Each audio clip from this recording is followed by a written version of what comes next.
Bonjour tout le monde, aujourd'hui je vous fais une vidéo qu'on me pose souvent, enfin j'ai eu beaucoup de questions de cet ordre-là en fait, donc pour tout vous dire, pour ceux qui me connaissent, donc je suis magnétiseuse, guérisseuse, on va dire ça comme ça, puisque le mot guérisseur est plus large, donc moi je travaille bien entendu avec le magnétisme et aussi avec des énergies, voilà, donc je fais des soins énergétiques à la maison, j'ai aussi passé, voilà, j'ai repris des études pour devenir naturopathe, etc.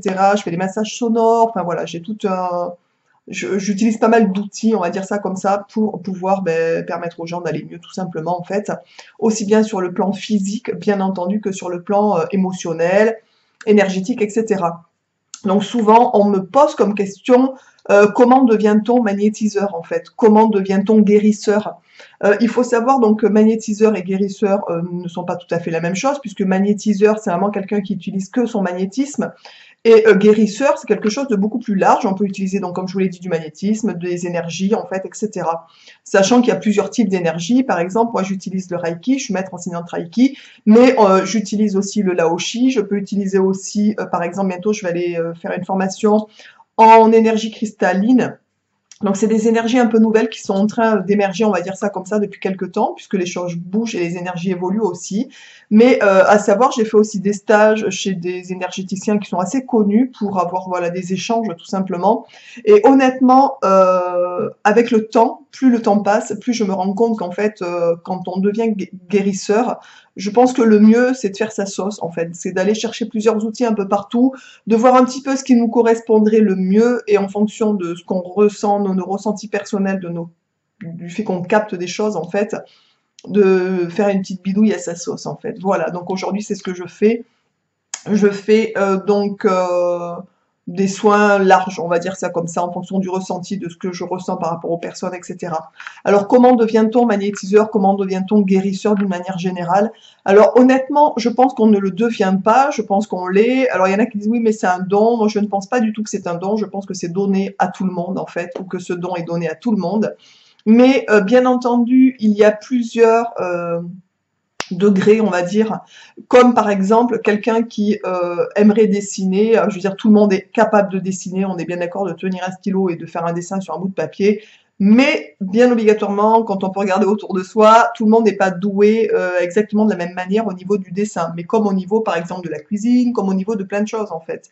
Je pense que la première chose, le premier moteur, donc bien entendu, on arrive sur Terre avec un capital plus ou moins important, je pense, de magnétisme, mais pour autant, je pense que quand on est passionné et quand on a vraiment envie de d'aider ou de faire des choses de cet ordre-là, en fait, on va le développer. Déjà, je pense que rien que le fait de s'y intéresser, de se plonger dedans, d'avoir une recherche spirituelle, etc., ça fait monter en vibration et je pense que du coup, ça permet aussi au niveau vibratoire de chaque personne de monter et d'être plus efficace en fait. Voilà. Mais sinon, tout le monde peut soigner, tout le monde peut, enfin voilà, tout le monde peut aider son prochain, si on peut appeler ça comme ça. La seule chose, enfin la seule chose, je pense que la chose la chose primordiale, comme je vous l'ai dit, c'est d'abord, ça commence, c'est en un seul mot en fait, c'est l'amour. C'est-à-dire que quand on est dans le soin, quand on est dans le fait de vouloir aider quelqu'un ou de vouloir être en fait comment on pourrait dire ça, agréable pour une personne dans le soin. Je pense que la première chose qu'il faut avoir avec soi, c'est un paquet d'amour en fait, puisque quand on soigne, quand on devient guérisseur, etc., on transmet en fait l'amour. Alors le sien, bien entendu, mais c'est pas le but. C'est surtout ce qu'on capte en fait. Les énergies qu'on capte sont vraiment des énergies d'amour. Et quand on est en séance, moi par exemple, quand je suis en séance, je suis complètement presque décrochée de moi, si je peux dire ça comme ça, pour laisser place en fait à tout ça. Voilà. Donc moi, par exemple, pendant des soins, je reçois aussi des informations, des choses qu'on me donne en fait. Voilà, des informations sur la personne, sur des choses comme ça. Ça me permet aussi après d'aller creuser en profondeur, si on peut dire ça comme ça, chez les gens. Petit à petit, on évolue dans sa pratique. Petit à petit, des choses se mettent en place. Petit à petit, les choses évoluent, etc. Il faut savoir, donc bien entendu, comme je vous l'ai dit, tout le monde est capable en fait. Tout le monde a du magnétisme, bien entendu, à plus fort degré. Donc voilà, donc si vous sentez que vous n'avez pas grand-chose ou que vous n'êtes pas hyper encore efficace, on va dire ça comme ça, au niveau du magnétisme, pour les soins par exemple, Il faut vous entraîner, en fait. C'est par exemple quelqu'un qui n'est pas bon en dessin, qui va prendre des cours de dessin, il sera peut-être jamais Picasso, mais il sera de mieux en mieux et meilleur, etc. Et petit à petit, il deviendra peut-être quelqu'un de bon en dessin, voire doué, pourquoi pas, en fait. Le magnétisme, c'est la même chose. C'est-à-dire que plus on pratique, plus on développe, ce qui est complètement logique, en fait, hein. Voilà. Donc, pour tout vous dire, comment devient-on guérisseur? Je pense que la première chose, bah, c'est déjà la passion, c'est déjà de s'y intéresser, puisque bien entendu, si on s'y intéresse pas, c'est pas inné, enfin, je veux dire, c'est comme ça, quoi. Alors, il y en a qui disent, oui, on m'a transmis le don, etc. Souvent, ce qu'on transmet, c'est des prières, je vous en ai donné sur cette chaîne, regardez dans la playlist, vous avez des prières, en fait, pour le soin. La prière du feu, par exemple, pour calmer les douleurs, est hyper efficace, et ça, il n'y a pas besoin d'être d'ailleurs magnétiseur ou guérisseur. Le fait de le faire en conscience, de penser qu'on enlève le feu et de réciter les prières, sont déjà hyper efficaces. Et ça, c'est vraiment à la portée de tout le monde. Vraiment, voilà. Après, pour faire des soins plus complexes, pour aller gratter en profondeur chez les gens, pour faire des soins énergétiques vraiment en profondeur, bien entendu, ça se fait pas du jour au lendemain. Moi, je sais que j'ai fait pas mal de formations, pas mal de stages, etc., qui m'ont permis d'arriver à ce que je suis aujourd'hui, donc c'est très bien. Mais tout ce qui est, je pense aussi, protocole, par exemple, comme dans le Reiki, par exemple. Donc dans le Reiki, on a un protocole d'imposition des mains sur certaines zones du corps, en fait. Alors voilà, on peut rester dans le Reiki pur et dur, pour ceux qui ont envie, par exemple. Moi, je sais que je m'en suis un peu décrochée. Alors, je pratique le Reiki, bien entendu, puisque c'est quelque chose que j'aime et que j'affectionne, mais aujourd'hui, je le fais à ma sauce, si je peux dire ça comme ça, en fait. Voilà, puisque je capte des choses, en fait, que je sors, enfin, etc. Donc voilà, je fais un peu le protocole du Reiki, mais je fais aussi et surtout à ma sauce. Voilà, je pense que quand on se décroche aussi des protocoles, on laisse place au capter mieux, si on peut dire ça comme ça, puisque quand on est dans un protocole, on a aussi le mental qui se met en place et ça permet justement d'éviter de trop se décrocher. Et moi, je suis vraiment pour le laisser partir, entre guillemets, c'est-à-dire que quand je me mets en soin, je me concentre pour me capter, en fait. Voilà. Et après, tout vient à moi en fonction du soin que je fais. Chaque soin sont différents, en fait, par rapport aux personnes que l'on reçoit, puisque les pathologies, les demandes, etc. sont différentes. Je trouve que l'avantage quand on est aussi, par exemple, naturaux à côté de guérisseurs, en fait.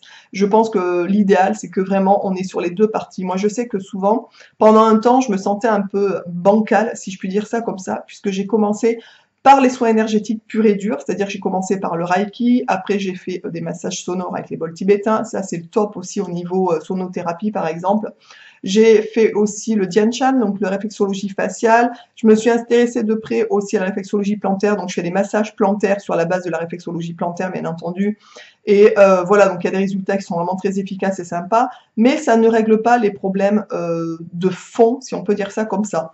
Puisqu'il y a aussi des choses à mettre en place pour être en bonne santé sur le plan physique. Bien entendu, le plan émotionnel est un plan extraordinairement important au niveau de l'aspect physique, donc on ne peut pas dissocier les deux en fait.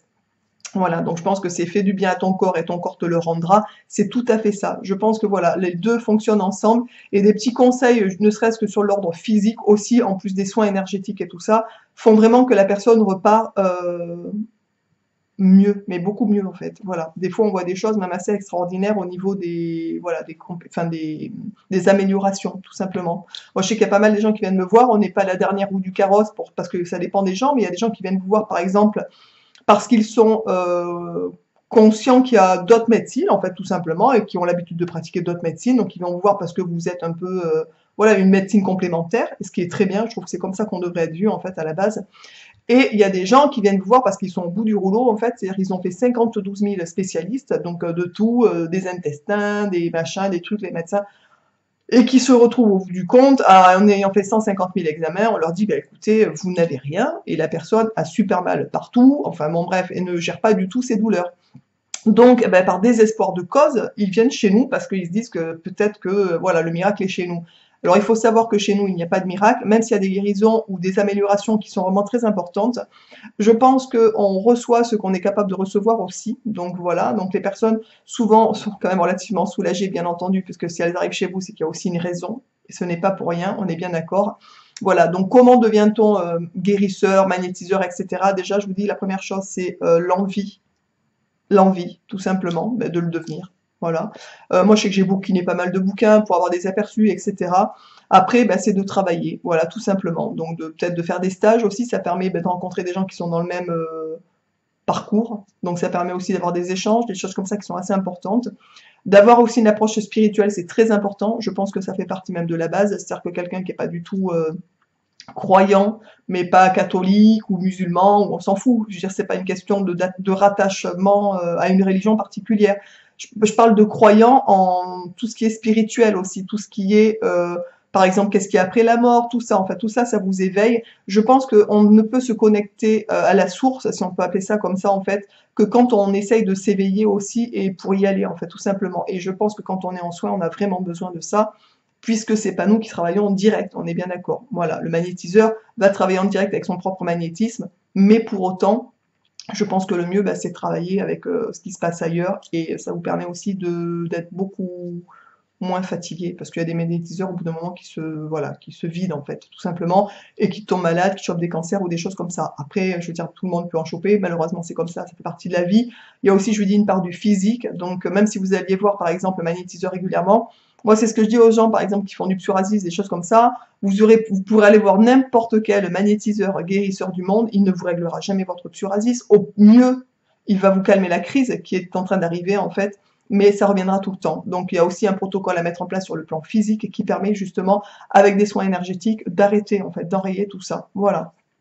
J'espère que cette vidéo vous aura plu. J'espère, bah écoutez, c'est pareil, une autre chose que je voulais vous dire, si vous voulez vraiment devenir guérisseur, par exemple, demandez de l'aide. Vous savez que vous êtes toujours accompagné, par exemple, vous avez bah, des anges gardiens qui veillent sur vous, vous avez peut-être des guides, même si vous n'en avez pas conscience et vous ne savez pas qui c'est, mais peu importe, eux, ils sont à côté de vous.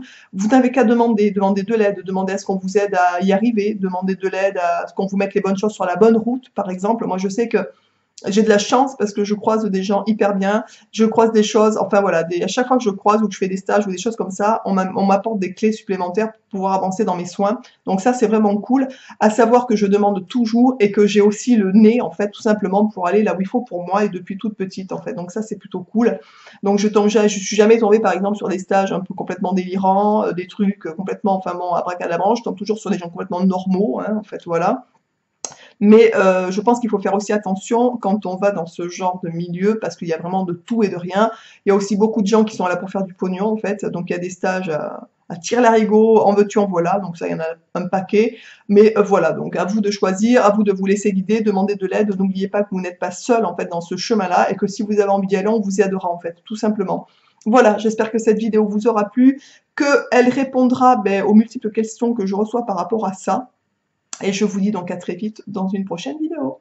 Ciao!